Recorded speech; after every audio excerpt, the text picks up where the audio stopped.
იმართება დღეს სერბეთში კანდიდატი ქვეყნების პარლამენტის თავმჯდომარების სადამფუძნებლო კონფერენცია. Რამდენად მნიშვნელოვანია რა მოლოდინები გაქვთ ასეთი ტიპის ღონისძიებისგან? ვფიქრობ ძალიან მნიშვნელოვანი ინიციატივა. ეთერში ვართ. ვფიქრობ ძალიან მნიშვნელოვანი ინიციატივა არის. რამდენიმე კვირის წინ მქონდა კომუნიკაცია უკრაინის პარლამენტის თავმჯდომარესთან ბატონ შტეფანჩუკთან, რომელმაც ეს იდეა გაგვაცნო და რა თქმა უნდა ჩვენ ყველანაირად მივესალმებით, რომ კანდიდატი ქვეყნების პარლამენტის თავმჯდომარეებს ჰქონდეთ პლატფორმა, სადაც შეუძლიათ ჩვენ გაზიარებას იმ გამოცდილებისა, რომელიც ევროპული ინტეგრაციის პროცესში ქვეყნებს აქვთ დადებითი და უარყოფითი გამოცდილებაც. და მიხარია რომ მალევე რამდენიმე კვირაში უკვე დღეს რეალობა არის და პირველი ასეთი კონფერენცია იმართება, სადაც დაფუძნდება ევროკავშირის წევრობის კანდიდატი ქვეყნების პარლამენტის თავმჯდომარეების პლატფორმა და გვექნება შესაძლებლობა დღეს ვისაუბროთ, როგორ წარმოგვიდგენია ჩვენ მომავალში ამ პლატფორმის მუშაობა, როგორც პარლამენტის თავმჯდომარეების დონეზე, ისე სექტორული კომიტეტების დონეზე. ბატონ შალვა, ელოდებით თუ არა, რომ დღეს მოისმენთ კანდიდატი წევრების პარლამენტის თავმჯდომარებისგან პოზიციას გაწევრიანების ახალ ვერსიასთან დაკავშირებით, რომელზეც არის საუბარი.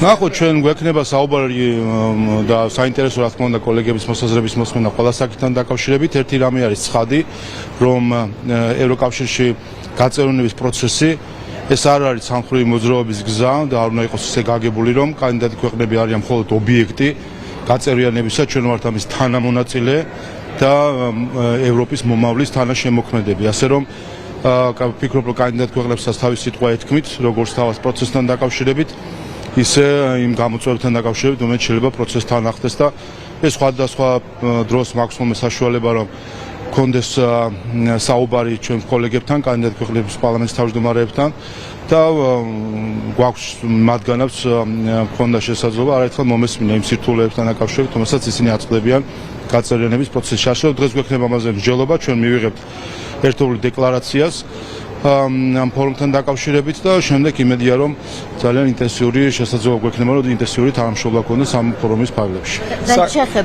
საქართველოში მიმდინარე პროცესებთან დაკავშირებით. იუკნევიჩიანეს ანგარიშთან დაკავშირებით უნდა კითხოთ, მამა ანდრია ჯაღმაიძე მისაუბრა დახურული შეხვედრის შესახებ ბელგიის საგარეო საქმეთა მინისტრთან ერთნაირსქესიანთა ქორწინება შეეხებოდა და ამ მოთხოვნას თქვენი პოზიცია კიდევ ერთხელ რომ გითხრათ უკვე ეკლესია ადასტურებს რომ ასეთი შეხვედრა საუბარი იყო. მე თავის დროზე ვთქვი, რომ ეს არის პირველი შემთხვევა, როდესაც ევროკავშირის ინსტიტუტი თავს დაესხა ქართულ ეკლესიას. რაც არის აბსოლუტურად მიუღებელი და აქვე უნდა გაივლოს აქ წითელი ხაზი, რომ აღარასდროს არ გაბედოს არავინ, მათ შორის ევროკავშირის არც ერთმა ინსტიტუციამ, რომ თავს დაესხას საქართველოს ეკლესიას, თავს დაესხას მის დიდ მრევლს. ასე რომ გასაგებია, რომ იუკნევიჩიანის ხელიდან კარგი არაფერი საქართველოსთან დაკავშირებით არ გამოვა, მაგრამ ესეც ნიშანდობლივია, რომ მას მოასინჯინეს ნიადაგი საქართველოს ეკლესიაზე თავდასხმის და მე ამიტომაც მნიშვნელოვანია ახლა ძალიან მკაცრი და პირდაპირ რეაქცია ამაზე, რომ აღარ ქონდეს ამას რაიმე პრეცედენტის სახე და არ გაბედოს აღარავინ ევროკავშირის არც ერთი ინსტიტუციიდან ქართულ ეკლესიაზე თავდასხმა.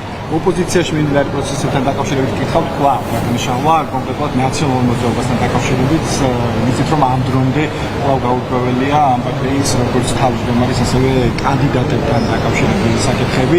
ფლოსები ერთი დღე დარჩა მოქმედი თავმჯდომარის ვადის ამოწურვამდე, თუმცა აპოზე კვლავ უწყებდა ჩატარდება თუ არა ცდილობა და ზოგადად შეიძლება თავმჯდომარის არჩევის საკითხი მოიცნას დღის წესრიგიდან. რას უკავშირებთ ამ პარტიაში მიმდინარე პროცესებს?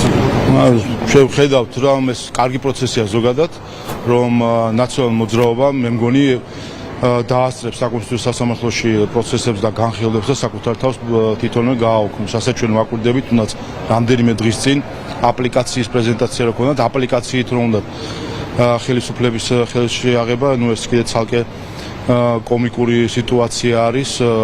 შეიკრიბენ 20 კვადრატმეტრიან ოთახში და აპლიკაციებით აანონსებენ ხელისუფლების ხელში აღებას. ასე რომ არასერიოზული ხალხი არის, ეს არის ყველა იმ ადამიანის გზა, რომელიც არასაკუთარ ხალხს, არამედ სხვის ნაამბობს და ნათქვამს უსმენს. ბატონო, ერთი კითხვა მაქვს კიდევ სიძულვილის ენის გამოყენებასთან დაკავშირებით. ჩვენ უყურებთ ყოველდღიურ სასამართლო პროცესებს. თქვენი დაკვირვება რას გეუბნებათ? შეცვალა თუ არა აი ამ სამსახურის ამოქმედებამ ის მძიმე ფონი, რომელიც ქვეყანაში იყო და ზოგადად საჭიროება რამ განაპირობა აი ამ სამსახურს? ფიქრობ და საზოგადოებას ამჩნევს, რომ განსაკუთრებით სოციალურ მედიაში სიძულვილის ენა მიკრო, რა თქმა უნდა, ყავს ჩვენ გამოუსწორებელი რეციდივისტები, მლამძღოლები, მაგინებლები, რომლებსაც მათ არაფერი არ გამოასწორებს. მათი ნირი არის ასეთი, რომ უნდა იძალადონ ვერბალურად თუ ფიზიკურად, უნდა ილამძღონ, ეს არის მათი დავალება, რომელსაც იღებენ იმისთვის, რომ ქვეყანა არიონ. ასე რომ რეციდივისტებს არაფერი არ ეშველებათ ალბათ, მაგრამ ის ვინც აყოლილი იყო ამ ყალბ კულტურას, პოლიტიკურ კულტურას, რომელსაც ევროპულ კულტურად ასაღებენ, რომ გინება, ლანძღვა და უხამსობა არის ევროპულობა, აი ამას მიაღწიეს სამწუხაროდ ზოგიერთმა ევროპელმა წარმომადგენელმა საქართველოში, რომ არის გაიგივებული ლანძღვა, გინება და უხამსობა ევროპულობასთან. ვფიქრობ, რომ ეს აყოლილი ადამიანები დაფიქდებიან და დაუბრუნდებიან ქართულ კულტურას, იმიტომ რომ ეს არის სწორედ ბაზისი ევროპული კულტურის. მადლობა. Чего, чапла,